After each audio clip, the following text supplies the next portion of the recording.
നിയമാവർത്തനം 25-ാം അധ്യായം.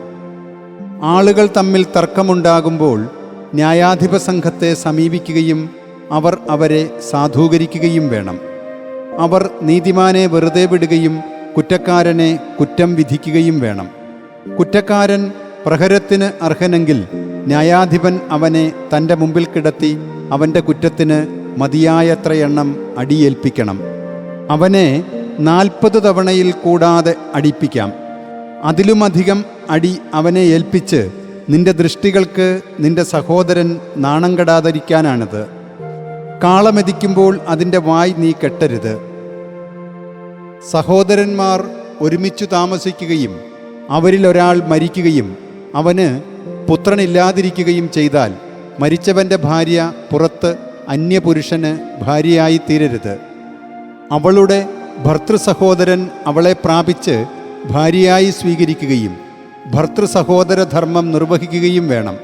അവൾ പ്രസവിക്കുന്ന ആദ്യജാതൻ പരേതനായ സഹോദരൻ്റെ നാമം നിലനിർത്തണം. അങ്ങനെ ഇസ്രായേലിൽ നിന്ന് അവൻ്റെ പേര് തുടച്ചു നീക്കപ്പെടാതിരിക്കട്ടെ.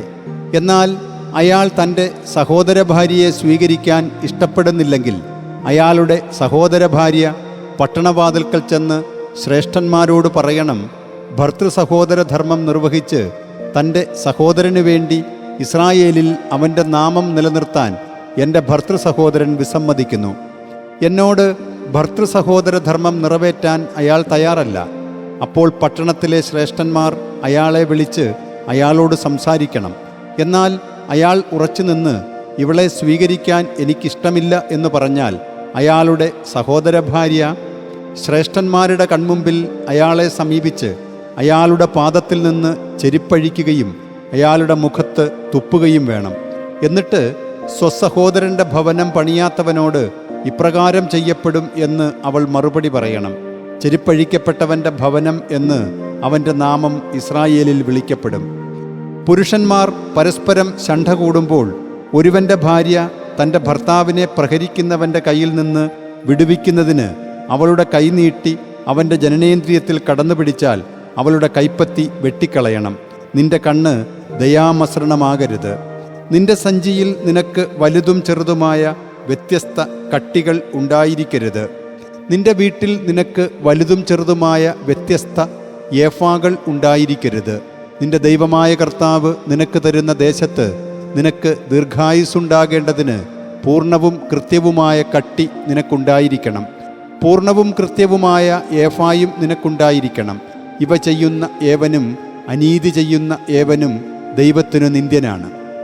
ഈജിപ്തിൽ നിന്ന് നിങ്ങൾ പുറത്തു വന്നപ്പോൾ വഴിയിൽ വച്ച് അമലേക്ക് നിന്നോട് ചെയ്തത് നീ ഓർക്കണം.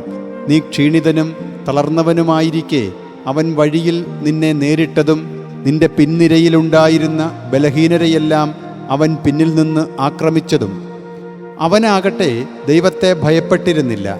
ആകയാൽ അവകാശമായി നിനക്ക് കൈവശപ്പെടുത്താൻ നിന്റെ ദൈവമായ കർത്താവ് തരുന്ന ദേശത്ത് ചുറ്റുമുള്ള ശത്രുക്കളിൽ നിന്ന് നിന്റെ ദൈവമായ കർത്താവ് നിനക്ക് വിശ്രമം നൽകിക്കഴിയുമ്പോൾ അമലേക്കിൻ്റെ ഓർമ്മ ആകാശത്തിന് കീഴെ നിന്ന് നീ തുടച്ചു നീക്കണം. നീ അത് മറന്നുപോകരുത്.